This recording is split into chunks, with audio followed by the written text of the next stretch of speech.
Okay, here we are, we're at day 12, and the fermentation is complete, and the bubbling is pretty much stopped. We're going to be doing it's in the kit instructions, it's called the secondary fermentation, but I'd like to leave it until into the primaries until it's completely finished fermenting.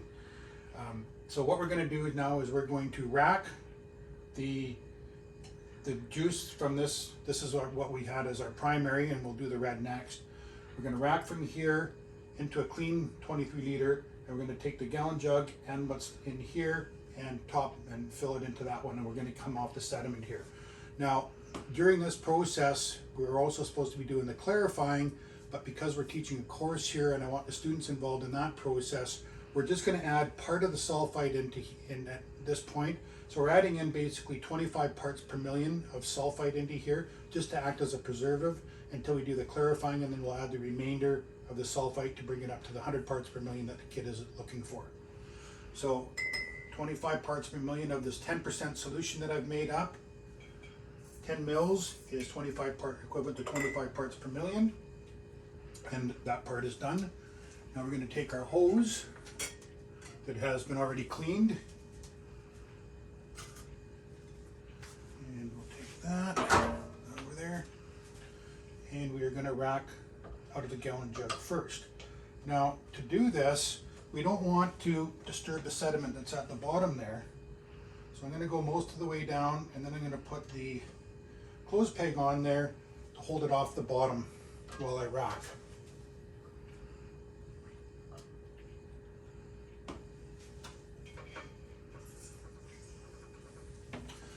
Now this little air gap, that air bubble that's up in there, we want to get rid of that because that's aerating the wine and we don't want to do that. And at this point I can take that clip off there, and I'm going to hold it and control the level myself. And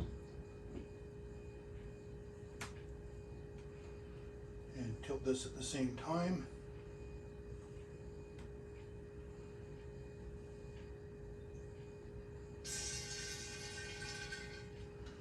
Okay, now we've pretty much taken everything off there. We've left a little tiny bit of wine in there, but we're always going to lose a little bit here, so there's no big deal there.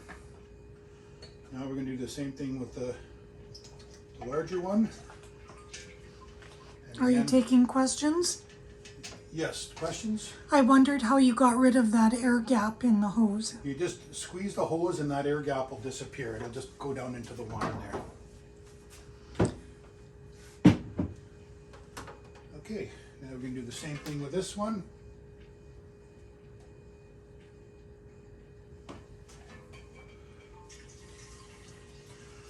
And this one it cleared by itself that time. Another question.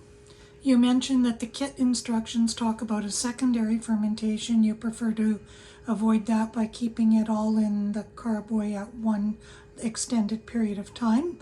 Why is that? Sometimes if you when you rack from that secondary, it can get a stuck fermentation. It shocks the yeast a little bit when that happens, and I really don't want to shock the yeast, so I prefer to have it stay in the primary until the fermentation is complete. That way I know I've got a complete fermentation happening. But that was a good question, thank you.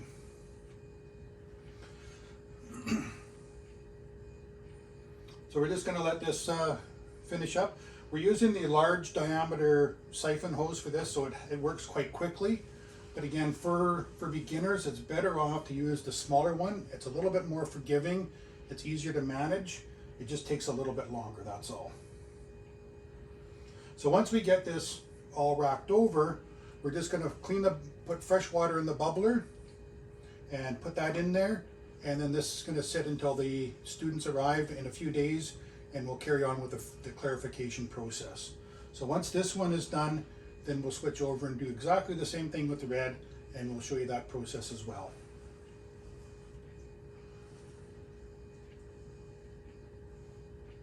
I do like to use these plastic jugs or plastic crates to hold the glass carboys. By doing that, it makes them really easy to move around. They've got handles on them, and there's less chance of breakage when you're moving them around and sitting them on a floor. So these are really a helpful thing to get.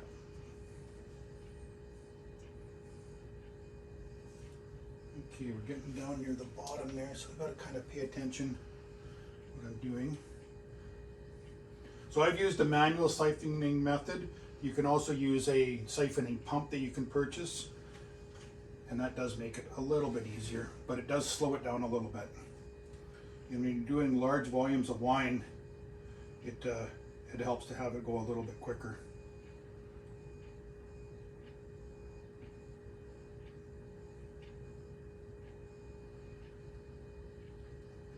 I notice you're not doing too much movement in holding that angled so as not to stir up the sediment. Yeah, you want to be careful not to stir the sediment up at all at this point. Again, at this point, it's not that critical that you get all of it. It gets, because the wine is still cloudy. We haven't done the clarification process yet on it, but you do want to minimize how much you get into the wine, into the finished carboy there.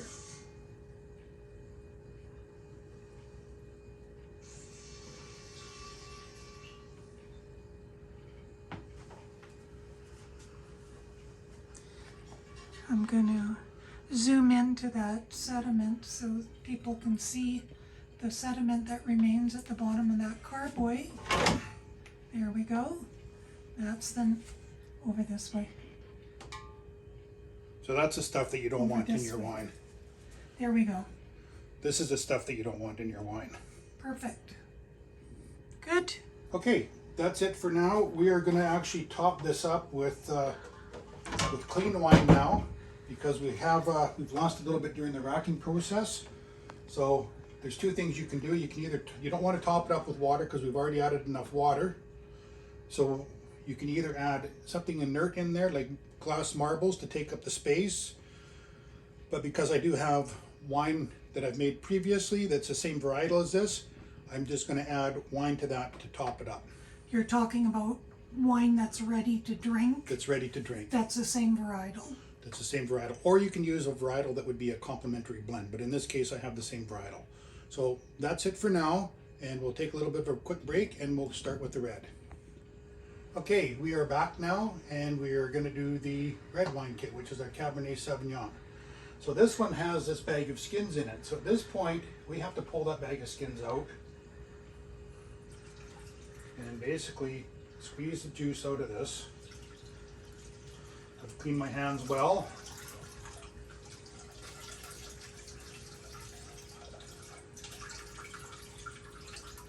You want to use that lid behind you? And you can really feel the skins and the seeds in there at this point. When you put it in, it looked like it was all skins, but you can even see in the bag here that there's all seeds at the bottom there.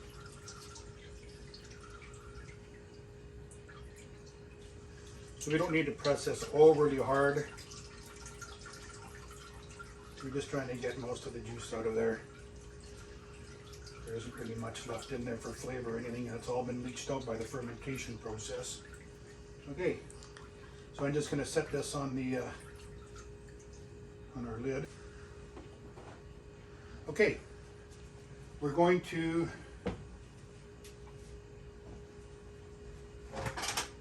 add in the 10 mils of this 10% solution to bring us up to 25 parts per million of sulfite in there, just to protect the wine while we wait for the next process. We grab our siphon hose and our wand and place that in there. And we can't do a little bit of creative thing here.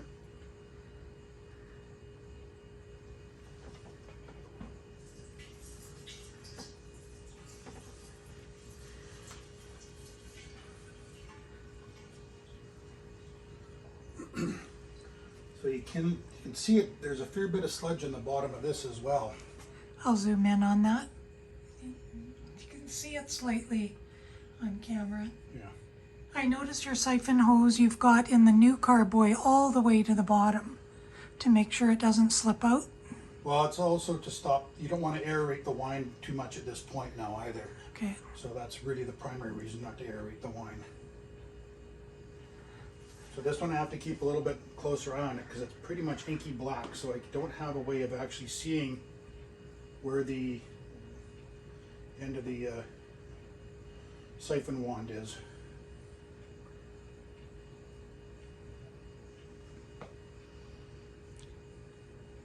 So it definitely is wine-like at this point, and the specific gravity is right around 995. So it really tells us that this fermentation is complete now. So when the students come in on Wednesday, today is Monday, so when they come in a couple days, we will get them to check the specific gravity again, and then we're going to actually add the clarifying agents at that point, and the rest of the sulfite that's required to bring it up to 100 parts per million. Okay. So as we're going through here now, the level's dropping down, and I do need to be fairly careful. I don't want to get all this gross sludge in there. With the red, there's going to be a lot more sediment than there was in the white because of the skins that we added in there. So that's some of that, those particulates that came out of there, that's going to get into the wine as well. Or it's going to get the bottom of our fermenter.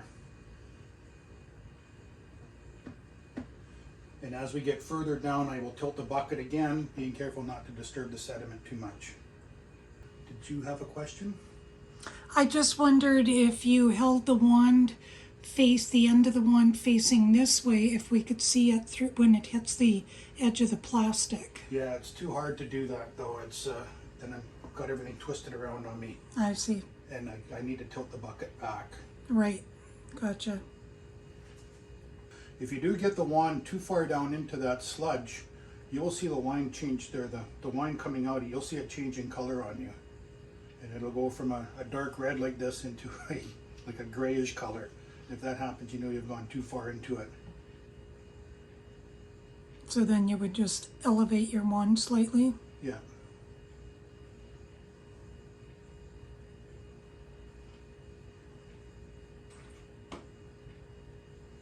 Now I'm also watching the level of the wine in there. Oh, I can hear it. Oh, you're changing color. Yeah. Okay, we are done there. That's it.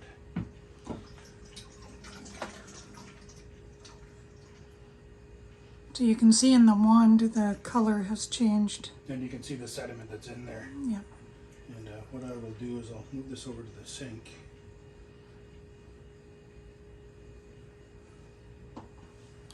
So I just want to show how much sediment is actually left in that bucket. Yeah. So we have about 3 liters of sediment in this bucket. And if you look at it,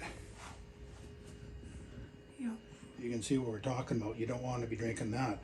Now, when we did follow the kit instructions, we were up to 24 liters on the level here after we added that bag of skins in there. So that did raise us up. So we've lost a little, we still lost a couple liters of wine during this process. Now this is the most wine we're gonna lose in the racking process on the first rack. So what we're gonna do again, we're gonna take some wine that we previously made and we're gonna add it to here and top that up. We're gonna put a bubbler in there and then we're basically done, and then it's just cleanup time. So that's approximately 2.5 bottles of wine that you're having to add right now? Yeah, we'll have to add about 2.5 bottles of wine to it. All right. And it's much more preferable to add wine to it than it is to add water to it, because if you add water, then you're just going to dilute the product down and you're not going to end up with as nice of a wine. So you're going to end up with a couple bottles less than what you would on your 30 bottle batch that you were expecting to get. But again, you're still going to end up with a high quality wine by doing it this way.